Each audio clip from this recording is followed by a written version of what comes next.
हे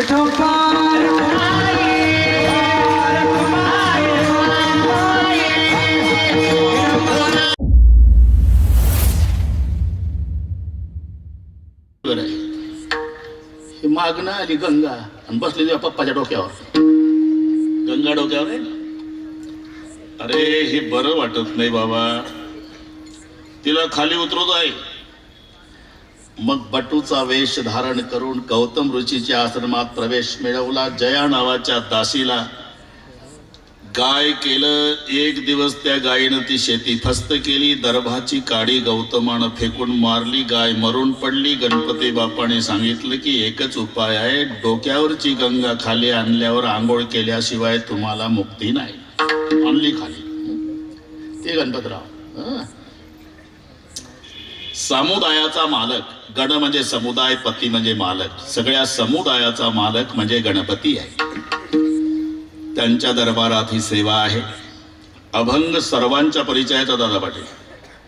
संत आणि समाजामध्ये हा फरक आहे. समाज सुखी आहे, संत दुखी आहे.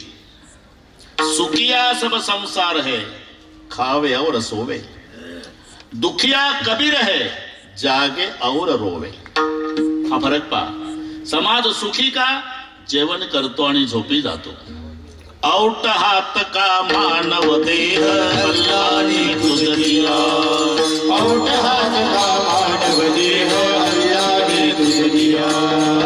औट हात का मानव देह अल्लाने तुझ दिला. औट हात का मानव देह अल्लाने तुझ दिला. खाया पिया सुख से सोया ना जमाना तोया.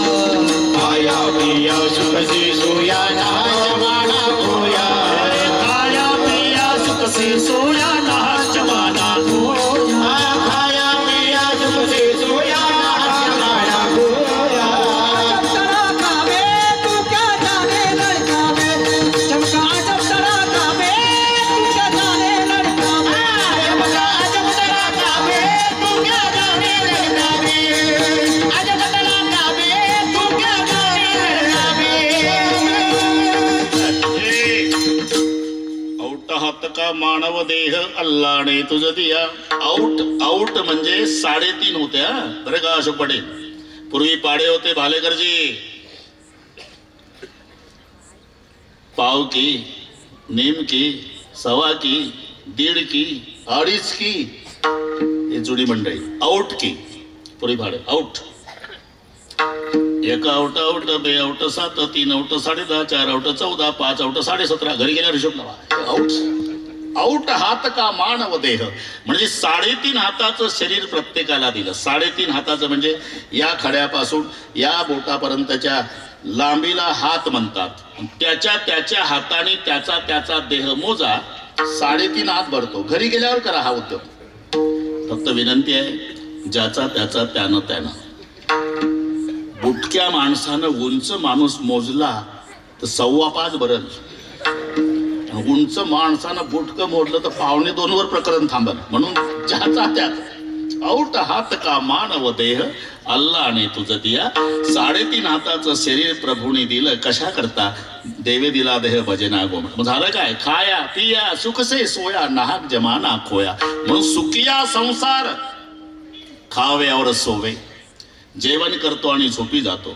दुखिया कबीर है, जागे और रोवे. संत जागे राहतात आणि रडतात.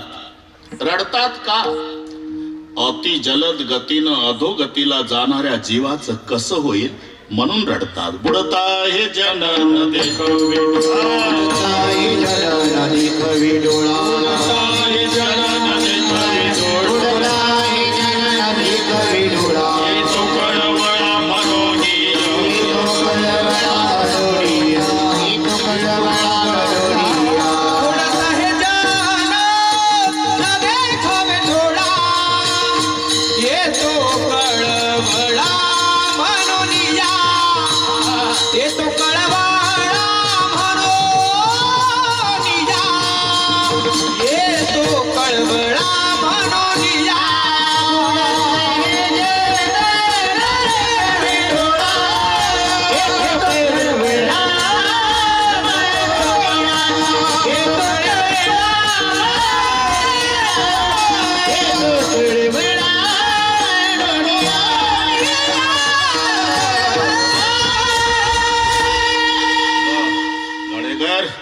बुडता हे जनन देखवे डोळा येतो कळवळ्या येतो हिताचा कळवळा पडती हाती म्हणून काळा. आता अशोक पाटील नात्याशिवाय रडणं संभवत नाही. सर्वसामान्याला हा नियम आहे. ज्याचं जसं जसं नातं असेल तसा तसा रडण्याचा स्वर उंच खाली असतो. जास्त जवळचं नातं असलं ते काळी चारला रडतं. थोडं लांब असेल तर काळी दोनला. बरं का दादा पाटील. आणि अजिबात संबंध नसलेला तंबाखूला चुना मळतं. का रे रडारड चालली तर तुले का तंबाखूला चुना? आमचं कोण लागलंय ते? आम्ही शेजारच्या गावचं कोण मेलंय म्हणून बघतोय. ज्याचा संबंध नाही ते रडत नाही. रडतात कोण? ज्याचं नातं आहे. नात्याशिवाय रडणं संभवत नाही. तिथे सुद्धा ओळखता येतं कोणाचं नातं किती जवळचं आणि किती लांबचं आहे. डेड बॉडी जवळ आपल्याला परिचय नसू द्या पण मी ओळख सांगतो. पोटाला हात लावून रडत असेल समजायचं त्या प्रेताची ही आई आहे. हातात हात धरून रडत असेल समजाव हा भाऊ आहे. कपाळाला हात लावू रडत असेल पत्नी आहे. हे मी सांगतो हे सूत्र लक्षात घ्या. उगाच नाही आपोआप ते नैसर्गिक आहे. हे काही केंद्र सरकारचे नियम नाही. मुलगा मेल्यावर आईनं पोटाला हात लावावा. अरे आपोआप जातो तो पोटाला हात. का?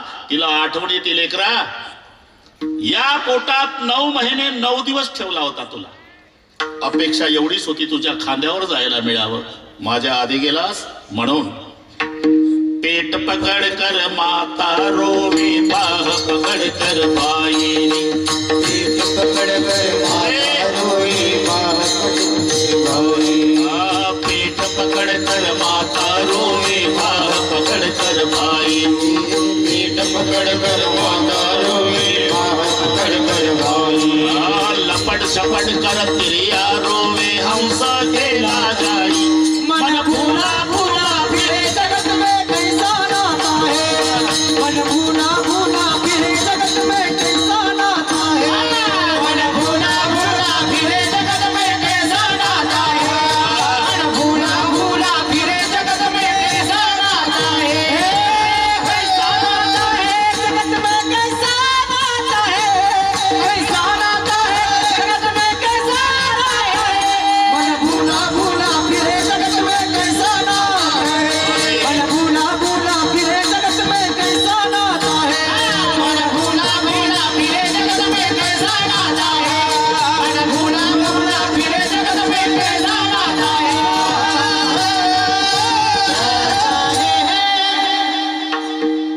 पेट पकड कर माता रोवे बाह पकड कर बा. कोणताही भाऊ भावापासून बाहुबलाची अपेक्षा करतो. मग भावाला कळतं माझं बाहुबल गेलं म्हणून बाह पकड कर भाई. पत्नीला पहिली आठवण कुंकवाची येते. तुमच्या नावाचं कुंकू लावत आली उद्यापासून काय म्हणून लपट झपट करतरी यारो. पुन्हा एक फरक आहे असं पडेल. मरेपर्यंत शेवटचा श्वास असेपर्यंत रडते ती आई. वर्षभर रडते बहीण. पुढचं पाठ नाही मला काही घेणं नाही आपल्याला. जब तक जिये माता रोवे बहन रोवे 10 मासा. 13 दिन तक तिरिया रोवे फिर करे घरवासा. म्हण भूला भूला फिरे जगत में कैचा नाता. म्हणजे नात्याशिवाय रडणं संभवत नाही. आणि तुम्ही सांगता संत समाजासाठी रडतात तर त्यांचं समाजाचं नातं कोणतं? अवतार आणि उद्धार या 2 शब्दाचंच नातं जुळत असते. अवतार शब्दाचा अर्थ आहे खाली येणं. अवतरती त्याच्या तृ धातू आहे. तृ तरतीचं तरणे होतं पण धातूला उपसर्ग लागला भगवान राव की अर्थ बदलतो म्हणून अव लागला. अवतरती खाली येणं. खाली येणं. आणि उद्धरती वर काढणं. वर त्याला काढल्या जातं जे आधी खाली आहे. खाली ते येतात जे आधी वर आहे. आम्ही वैकुंठवासी आम्ही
ठीक आहे, आम्ही वैकुंठवासी आलो, वरून खाली आले याचं नाव अवतार आहे, आणि आपण खाली आपल्याला वर काढतात याचं नाव उद्धार आहे. अवतार तुम्हा धराया कारण उद्धराया जन, हे नातं आहे बरं का अशोक पाटील. त्या नात्यामुळे संत रडतात. पहिला मुद्दा लक्षात घ्या, सुखिया संसार खावे और सोवे, दुखिया कबीर जागे और रोवे. रडतात हे कळलं, पण जागे का राहतात? तुम्हा आम्हाला जाग ठेवण्यासाठी ते स्वतः जागे राहतात. जाग व्हा म्हणण्याचा अधिकार कोणाचा आहे? जे झोपलेला आहे. आणि तुम्हाला माझ्यापेक्षा चांगलं माहिती आहे. तुम्ही सुद्धा सोडा, मराठी कळते ना?